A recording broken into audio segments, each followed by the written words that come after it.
Welcome to Touch to Click.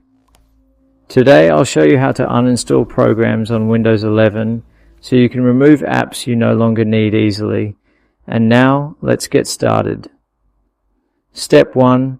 Click the Windows icon at the bottom or type Settings in the search bar and open it. This opens the main settings where you manage system options. Step 2. Click Apps from the left panel. This section organizes all your installed programs and app settings in one place. Step 3.